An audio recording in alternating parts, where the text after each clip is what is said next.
One Piece manga chapter this week. Such shock of all shocks, the My Hero Academia one is a little bit more of a mixed bag for me.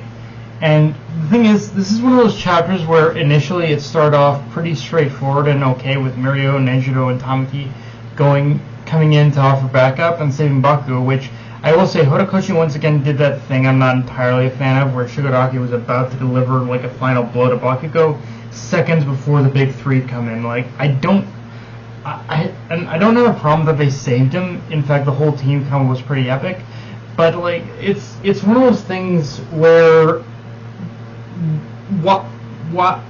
I know it's for the sake of building tension, but why pretty much is it that every time someone comes in to save another character, it always has to be a split second before the villain is about to make the killing blow? Like, I'm sorry, I've never understood that. It's kind of always been a pet peeve of mine with shonen manga, especially. Like, it feels like a bit more of a trope that's becoming more and more, a little bit more of a thing, and I'm not a big fan of it.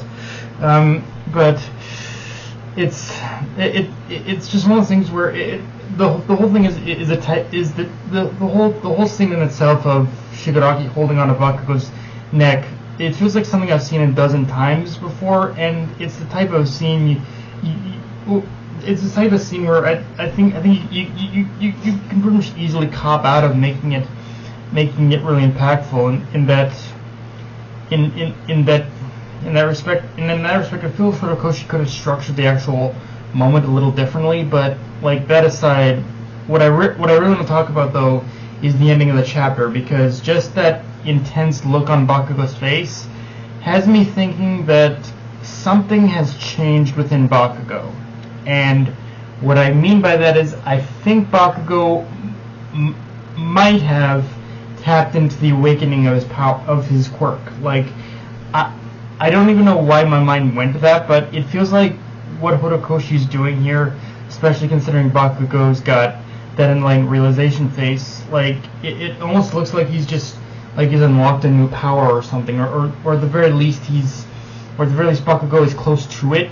So now it's just going to be a matter of him tapping into that power at will and bringing it out. Again, I could be wrong, and I could be reading the room entirely wrong, and maybe his senses are just, and maybe maybe Bakugo's senses from the whole experience of nearly dying has just heightened his senses is all. But I don't know. It does feel like something has awakened within Bakugo, and I think the awakening of his quirk has happened in that moment. Honestly, like, it just feels like what probably is going to happen now. Which, if that is the case, it at least makes up for, like, not for what my expectation was that Horikoshi was going to do with Bakugo. But yeah, now. That aside, this is one of those chapters where, once again, I'm left wondering if Horikoshi plans have been revised beyond the 2020 date that he said that he wanted to end the series, because with chapters like this, and us being in July now, I tend to wonder if maybe the series will end close to the beginning of next year, as nothing really even happened in this chapter aside from Miri and the others arriving on the scene. Assuming Horikoshi doesn't fuck it up, we're probably gonna see at least a couple weeks of chapters of Miro and Shigaraki fighting. So that's another thing. So that's another thing that's just adding on to all this. That's just adding onto the story, and all this together, I really don't see it. I'm having really my doubts more and more that 2022 is going to be the year it ends, and maybe it's just one of those things where maybe with Horikoshi having a new editor now, like, maybe it's someone who is helping him manage the flow of the story better and not needing to feel like he needs to focus so much on rushing to the ending like he was doing before. But yeah, something feels like it has changed a bit. With all that said, let's talk a bit more about the fight of Mirio versus Shigaraki, or the setup that we got for it.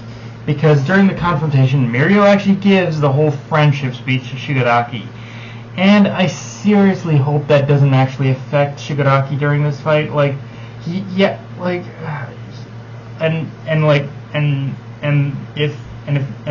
fact that Mirio might have actually said something that provoked him, because, like, I'm not gonna lie, if Shigaraki legitimately gets like provoked or triggered by what Mirio said, I feel that would be slightly off-brand with who Shigaraki is now. Like the Shigaraki I see now doesn't feel like someone who would get provoked by something like that. So if a provocation like that actually affects him, I'm gonna have to call bullshit on it. Now, but as far as the fight itself, though, there is pretty much no one better I can think of to hold off Shigaraki than Mirio, and given his power to avoid attacks, Mirio is without a doubt Shigaraki's worst matchup, considering the latter actually has to touch his target for his power to work. The bigger question, and with Mirio's power, he can easily just phase through someone. Now, the question is whether Mirio can actually keep it up long enough until Izuku arrives. That's where I start to question things a bit, because while I do believe Mirio has regained a lot of his strength, we don't exactly know how much control he still lacks over his quirk. Because I think there was a brief moment reading this chapter where it looks like he just barely phased through Shigaraki's attack, and I don't know. I want to believe he's gonna be okay, but everyone who jumps in on this fight, I worry more and more for them. But yeah, guys, that's pretty much all I got for this review. If you enjoyed the video, like, comment, subscribe. Follow me on Twitter, Analyze Crunchyroll. Be sure to hit the notification bell, hit the subscribe button, and just share the video around, guys. Dark Knight of the Night signing off. Later, everyone.